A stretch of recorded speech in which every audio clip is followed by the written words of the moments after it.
Alright, so before I start, I'm just gonna apologize in advance because allergies have been kicking my ass for the past couple of days. So, if I sound a bit groggy or whatever, not 100%, it's because of that, because my nose hates me. Go figure. But, whatever.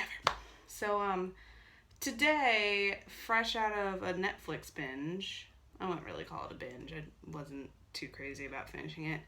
I watched the Trilogy of Depression by Lars von Trier, which consists of Antichrist, Melancholia, and Nymphomaniacs Part 1 and 2, or Volume 1 and 2. So there's 4 movies in this trilogy, but whatever. So today I thought I would talk about Antichrist, because, that's the first movie in the trilogy. Numbers are always fun. Anyway, so, this movie is, it's pretty interesting, to say the least. I mean, I find it kind of interesting because before I did this review, I decided to go on Rotten Tomatoes, and it's like a perfect 50-50 between critics. Like, 50% critics like it, 50% critics don't like it. So, again, numbers are cool, so I thought that was interesting. But let's get into it, shall we? With a name like Antichrist, I'm sure a lot of you are wondering, like, what is it about? Well, I'll tell you. It's about a couple getting over the death of their toddler. Yeah, there you go. The husband's a therapist, and he's trying to treat the mother with her kind of crazy type of sympathy. No, it's not sympathy. It's I guess she's going through depression or something, or her morning patterns are a bit sporadic or whatever. So he's trying to help her, and they're getting into it. I think I read on the IMDb trivia that the name was actually the first thing chosen for this film. So I guess like Antichrist might refer to the third act or the finale, but we'll get into that later because boy oh boy. Alright, so it basically stars like 2 people. It stars Willem Dafoe as the husband and Charlotte Gainsbourg is I think how you say her name. Charlotte Gainsbourg? Yeah. She's the wife, and I'm not even gonna pretend like I know their names because they don't have names in this. Like, it's literally just she and him. That's a band, I'm not gonna say that. He and she, whatever. Anyway, so, the opening scene is, like, probably one of the most famous parts of it, because it's very well shot. It's put together with, some very nice camera work, some very nice music, some lovely opera playing in the background. And rewatching this film, I really didn't realize how foreboding the first couple of minutes are. Because like I said, the opening scene, it's shot very well. It looks really great. They're not shy about it because Willem Dafoe and Charlotte Gainsbourg, they're having sex while their son is like slowly going to the window, which he will eventually fall out of. So, and it's not like the shy type of sex scene. Like, there's actually, like, they show it going in. It was, but, tastefully, as tastefully as they could do with that. And, after that, it shows, the funeral of the child. And, rewatching it really was foreboding because, it shows, like, what I had in store. Because at this funeral, Willem Dafoe is doing a good job with his acting, like he's crying, very believable. And Charlotte Gainsbourg just has, like, no emotion in her face, and then she just kind of falls to the ground. Like, that's kind of her this whole movie. She doesn't really show a lot. She does things with her body, but there's nothing in her face that shows that she's really invested in what's happening. Like, after watching the trilogy, I could honestly say this was her weakest performance. In my opinion, anyway. But, whatever. Like, I remember, after he takes her out of the hospital because he doesn't think that they're doing a good job with her, and she's kind of going through the motions at home, I remember watching certain scenes, like, there's one where she's having an anxiety attack, and it was just so, it just wasn't convincing at all. Like, I remember I asked Sarah, because I've never had an anxiety attack, thank God, but I asked her, I made her watch that one scene, and I'm like, does that, like, I have a certain standard when it comes to acting. Like, I asked her straight up, does that look like somebody that's having an anxiety attack or a panic attack, or does that look like an actor having what they think these things look like? And she said it kind of looks like she's masturbating without any emotion. But, you know, like, if you saw the movie and you got sucked in by that scene, good for you, but whatever.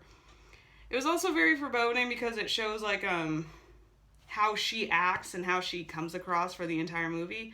It also is the first marker of what is to come, because nearly every time they have sex in this movie, it's like they fight first. Like, she literally just hops on top, like, she hops on top of him, and, like, it almost looks like she's tickling him. And then you realize, like, she's wearing no pants. And, you know, maybe it's just because I'm immature, but I was like, what the fuck? But whatever. So he basically asks her, like, after they do the nasty, he asks her, do you feel any, like, fear? Is there any place that has a strong emotion for you? And she's like, yeah, the cabin where I spent the last summer with Nick, my son. That's her son. That's the name of her son, Nick. And you weren't there, and it's where I wrote my thesis. Her thesis is very important, remember that. So he's like, all right, let's go there to finish the therapy, because that's where she feels like the strongest emotion. That's where she feels like the most fear, I guess, but whatever. So they go there, and for the next couple of scenes, it's like, upon, like, rewatching, like, certain scenes popped out a little bit more. Like, there was this slow motion deer, and Willem Dafoe is looking at it, and as it hops away, you realize its baby is coming out of it, but it's not alive, so it seems like it's stuck. And it's shot very well. Like, most of the, like, a lot of this movie is, like, handheld cam, and it's very obvious handheld cam. Which I don't mind as much in, like, certain films. Like, in certain war movies, like, handheld cam is supposed to make you feel like you're part of the action.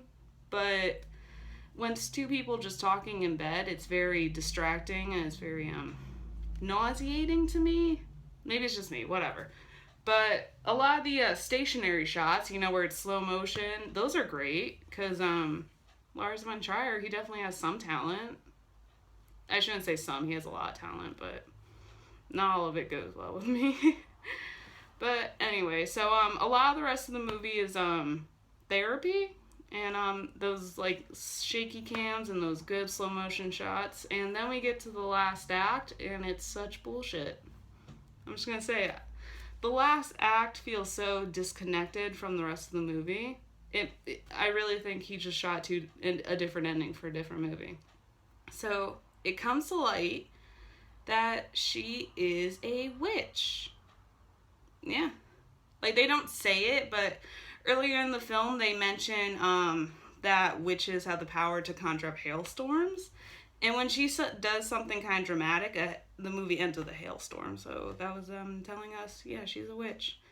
And I guess she wanted her son to die, because they have a flashback of her, like, looking in the direction, seeing him climbing on the table, and not reacting. Like, she's like, no, I'll take the orgasm. Thank you. Whatever. Like, I think that's what they were trying to say with that, but, you know, who knows with these things.